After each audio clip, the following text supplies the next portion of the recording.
قال اللہ تبارک و تعالی فی القرآن المجید والفرقان الحمید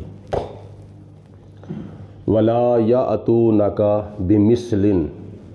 اے میرے پیارے رسول صلی اللہ علیہ وسلم، اگر یہ کافر لوگ آپ کے پاس کوئی مثال لے کے آ جائیں بطور اعتراض آپ کی نبوت کے اوپر، آپ کی رسالت کے اوپر اور قرآن پاک کے اوپر اعتراض کرتے ہوئے کوئی مثال اگر لے کر آ جاتے ہیں، الا جئناک بالحق، تو ہم اس کی حقیقت اور اس کا رد جو ہے وہ سچائی کے ساتھ، حق کے ساتھ بیان کریں گے، وَأَحْسَنَ تَفْسِيرًا، اور اس کی بہتر ہم تفسیر جو ہے وہ کریں گے، یعنی کافروں کے اعتراضات کا رد بھی کریں گے اور ان کی حقیقت بھی ہم بیان کریں گے۔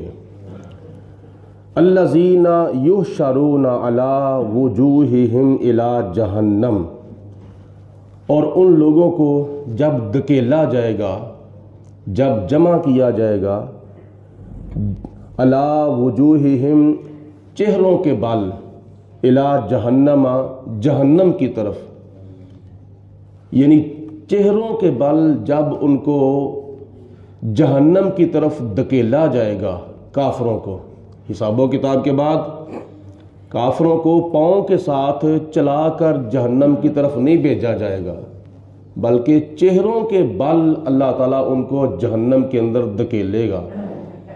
یہ ان کا جاتے وقت حشر ہوگا۔ صحابہ نے عرض کی، یا رسول اللہ، وہ چہروں کے بل کیسے چلیں گے؟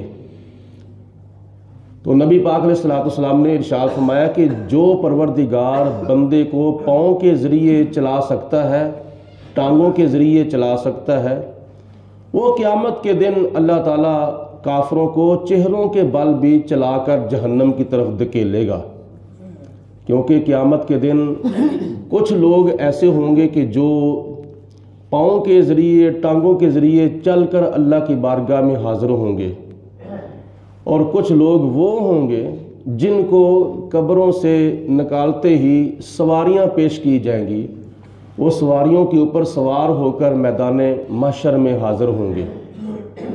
یہ ان کی خوش نصیبی ہے، جیسا کہ روایات میں آتا ہے، جو لوگ دنیا کے اندر رہ کر مسجدوں کو آباد کرتے ہیں، اپنے سجدوں کے ذریعے، اپنی نمازوں کے ذریعے، اپنی عبادتوں کے ذریعے، قرآن پاک کی تلاوتوں کے ذریعے مسجدوں کو آباد کرتے ہیں، مسجدوں میں جا کر نمازیں پڑھتے ہیں، قرآن پاک کی تلاوت کرتے ہیں، قرآن پاک کی تلاوت سنتے ہیں، نوافل پڑھتے ہیں، دیگر عبادات جو مسجدوں میں جا کر کرتے ہیں۔ نمبر 2، اپنی نیک کمائی میں سے مسجدیں بنواتے ہیں، مسجدوں کی خدمتیں کرتے ہیں، یعنی جس طرح اپنے گھروں کو آباد کرتے ہیں اس طرح خدا کے گھروں کو، مسجدوں کو آباد کرتے ہیں۔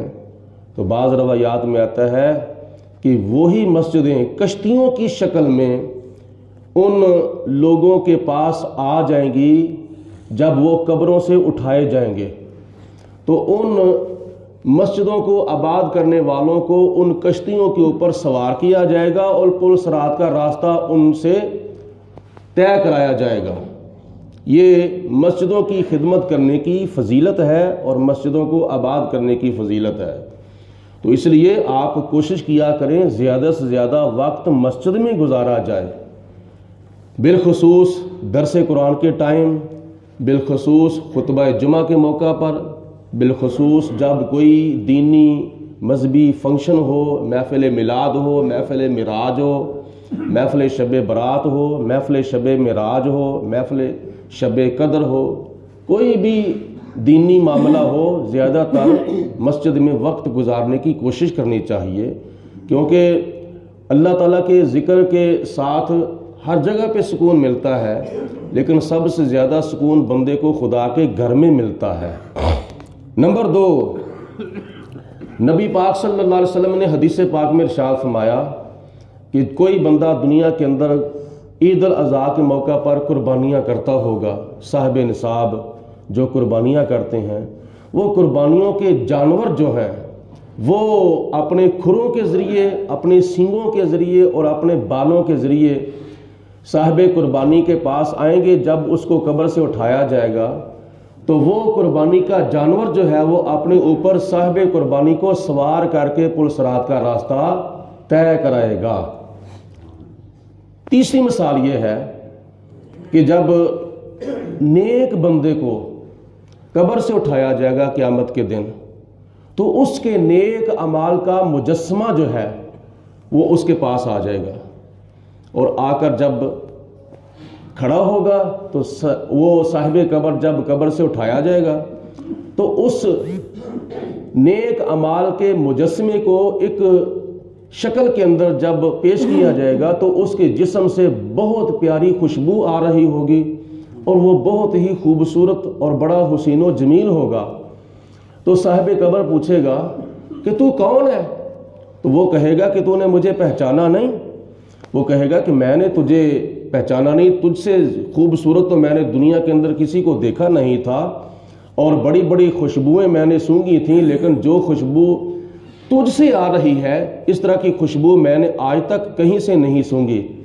تو وہ نوری مجسمہ کہے گا کہ میں تیرا نیک عمل ہوں، میں تیری نمازیں ہوں، میں تیرے روزے ہوں، میں تیرے عمرے ہوں، میں تیرے حج ہوں، میں تیری تلاوتیں، عبادتیں، ریاستیں، سخاوتیں ہوں، حقوق اللہ کی ادائیگی اور حقوق العباد کی ادائیگی میں ہوں، یعنی نیک اعمال کا میں مجسمہ ہوں۔ دنیا کے اندر تو نے مجھے سنبھال کے رکھا تھا، یعنی نیک عملوں کو ضائع نہیں کیا تھا، آج تو مجھ پر سوار ہو، میں تجھے پل صراط کا راستہ طے کراتا ہوں۔ یہ کچھ سواریاں جو ہیں وہ نیک لوگوں کے پاس آئیں گی اور ان کو اپنے اوپر سوار کر کے پل صراط کا راستہ طے کرائیں گے۔ کچھ لوگ قیامت کے دن سواریوں کے اوپر سوار ہو کر میدان محشر میں جائیں گے، اور کچھ لوگ اپنی ٹانگوں، اپنے پاؤں کے ساتھ چل کر اللہ کی بارگاہ میں حاضر ہوں گے۔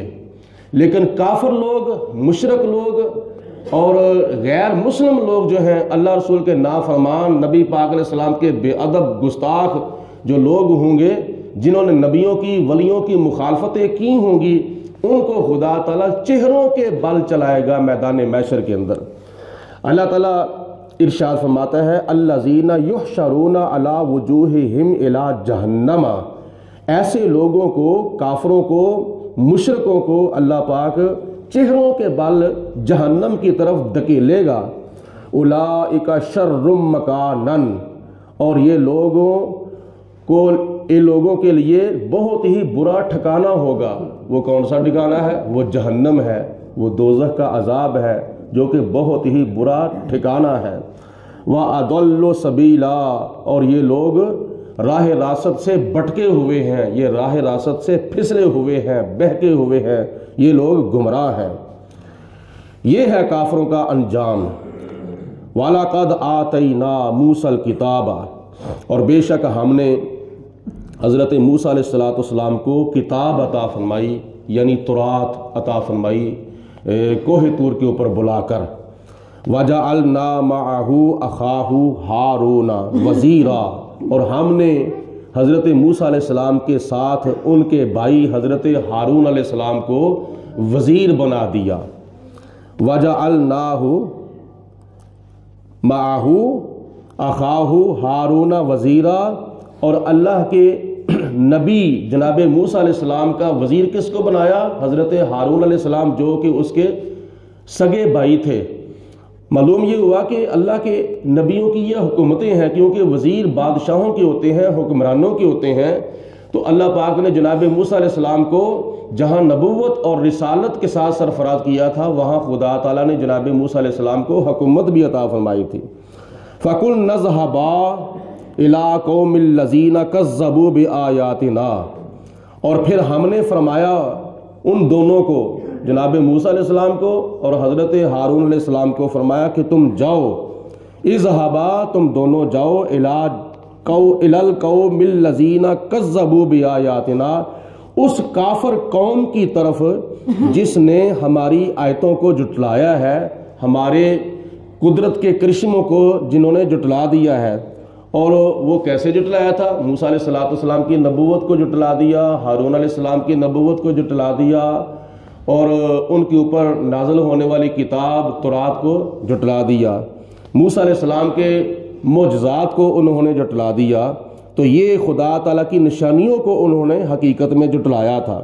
فَدَمَّرْنَاهُمْ تَدْمِيرًا، تو ہم نے ان کو مکمل طور پر تباہ و برباد کر دیا۔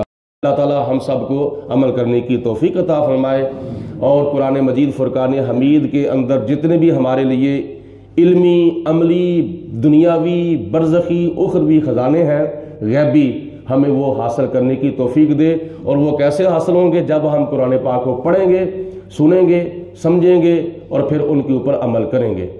وآخر دعوانا ان الحمد للہ رب العالمین۔ درود پاک پڑھیں۔ الصلاۃ والسلام علیک یا سیدی یا رسول اللہ وعلی آلک و صحابک یا سیدی یا حبیب اللہ۔ الصلاۃ والسلام علیک یا سیدی یا رسول اللہ خاتم النبیین۔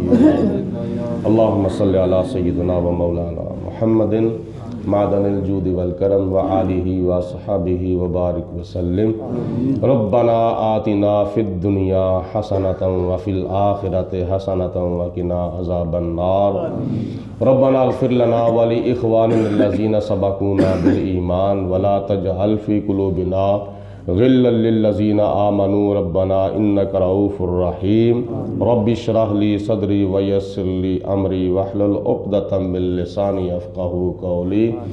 اللہم افتح علینا حکمتک وانشر علینا رحمتک یا ذا الجلال والاکرام۔ اللہم ربنا تقبل منا انک انت السمیع العلیم کما تقبلت من النبیین والصدیقین والشہداء والصالحین۔ ربنا وجعلنا مسلمین لک ومن ذریتنا امۃ مسلمۃ لک وارنا مناسکنا وتب علینا انک انت التواب الرحیم۔ وصلی اللہ علی حبیبہ محمد وآلہ وصحبہ اجمعین۔